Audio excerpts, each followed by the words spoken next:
Hi, I'm Deborah from Kitchen Sense and Information, your source for food tips from the food pros. Today we're continuing with the series, How to Save Money on Your Grocery Bill, and we're going to talk about all the foods you can freeze because you can freeze almost anything. It's a huge list. Let's start the fun. A lot of dairy products you can freeze. Milk and buttermilk, you can freeze them. When you thaw them, give them a little shake, then they'll be fine. Yogurt, you can freeze yogurt. Give it a little stir. Once it's thawed, it'll be fine. Butter freezes no problem. You don't even know it was ever frozen. Sweetened whipped cream, you can also freeze that. And almost any kind of cheese you can freeze. Cheese curds, cottage cheese, goat cheese, ricotta, cheeses in brine, hard cheeses like cheddar and mozzarella, soft cheeses like brie, camembert. You can freeze all of these foods. You can freeze nuts, you can freeze seeds, you can freeze flour, or you can store all of these in your refrigerator to prolong the shelf life.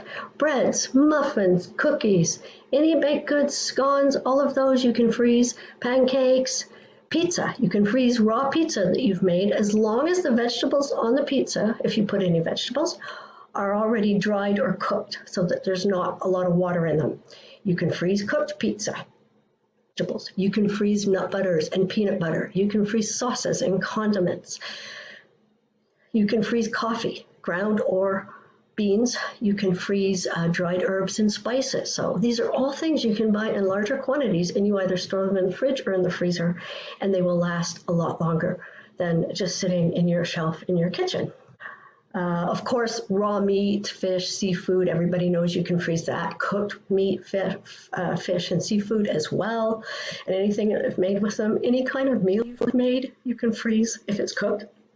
If it's not cooked, then you have to pay attention to the vegetables that might go soggy or the potatoes that change texture. You can also freeze juice. I buy big containers of juice because it's way less expensive. I'm the only one drinking it, so it takes me a while to get through it. The juice will spoil before I finish it off in the container. So I put them in water bottles. Just make sure to leave, an inch or two at the top because liquids do expand when you freeze them. The same thing with milk. If you're going to freeze your milk in its original container, you need to be sure that there's enough space at the top for the milk to expand a little bit as it freezes. If you're not sure, open it up, put it in a clean water bottle, and freeze it. So I do that with all my juices. So that's a big long list of what you can freeze.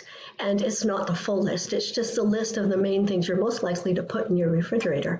You might be surprised by some of the items. Eggs, butter, milk, cheese. Did you ever think to freeze those? Peanut butter? Almonds? Whatever you might have in your fridge that stays for a long time. Did you ever think to freeze those? Our next topic is, what do you need to store all this food that you've frozen? Buying in bulk and cutting waste, you save money and have what you need.